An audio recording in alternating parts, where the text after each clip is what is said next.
Oh, Grit's already been here. That's right. Grit's already been here. We've had several friends that's already dropped by.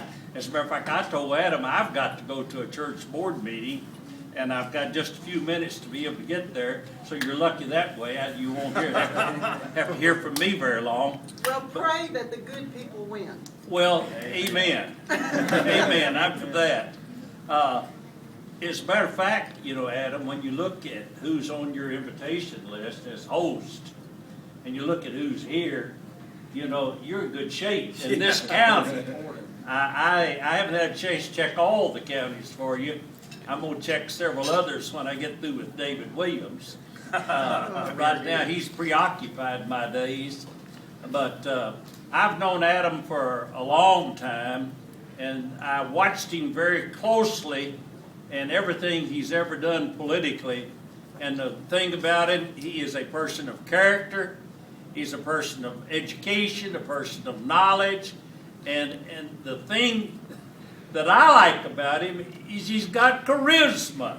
You know, the thing about people in politics, when you really start running statewide races, believe me, a little charisma, as Carol will tell you, and Judge will tell you, goes a long way helping you statewide, because you're going to run into people out in the state that don't know you, but they're going to be impressed by you.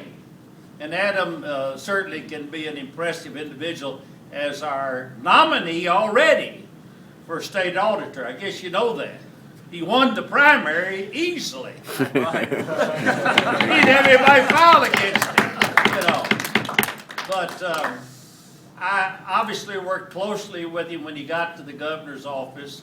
And indeed, that was a tough job. It's tough for anybody that has to work in a governor's office. But Adam handled it with finesse, I think is the best word that I could share with you about.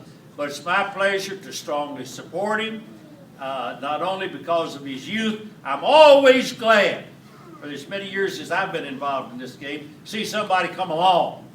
Because I've been wondering for years who's out there. You know, one of these days we're going to be able to run for some of our major offices. And when you get individuals like Adam come along, I'm strongly encouraged. It's my pleasure today to give you our next state auditor and somebody who's going to follow Grit in Grit's footsteps, Adam Edelen.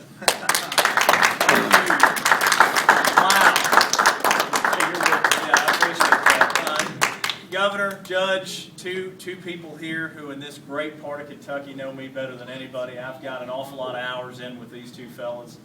And I certainly appreciate their commitment and your commitment to be part of this campaign, because I think we all owe Crit Llewellyn, who was here a little earlier, who was very publicly endorsed in supporting my candidacy. You know, in an economy like this, when you literally have people hanging out around their kitchen tables, trying to figure out how they're going to send their daughter to college, how they're going to pay for health care, Donnie, it's important that we have a taxpayer watchdog who is there to watch our backs.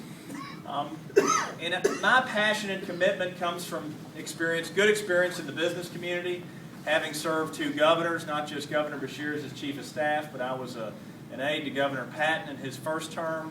I've gotten good real-world experience. I have twin 5-year-old boys, which are enough to humble you every day, ladies and gentlemen. But at the end of the day, why I am so committed to doing this job, and I had the opportunity to consider running for another statewide office. But what was important to me about the auditor's role is that it's the auditor's office that reflects our ability to demonstrate our values. And in moving Kentucky forward, folks, it's not rocket science, is it, Governor? It is two things, and it really is simple. It's just two things. It's about creating the world-class schools our kids deserve, and it's about making sure that we build an economy that provides for everybody willing to work. Now, Kentucky has some disadvantages in doing those things. One is that historically we've been a poor state. The other is that for too long we've tolerated a culture of waste and fraud and low expectations. And a state auditor who is aggressive every day about making sure that we're spending every dollar efficiently, working with legislators and local officials to make sure that we stretch every dollar so we can invest in people, That's really the future of this state. It's about investment. Ladies and gentlemen, I wouldn't be here today standing in front of you as a candidate for statewide office, much less the nominee, much less in the company of a governor and a county judge, if it weren't for people looking out for me. You know, when I was born 36 years ago in Meade County, Kentucky, my mother was 2 months shy of her 17th birthday. My dad made a living building grain bins. And by the numbers, Governor, I didn't have much of a chance. But I had 2 big things going for me.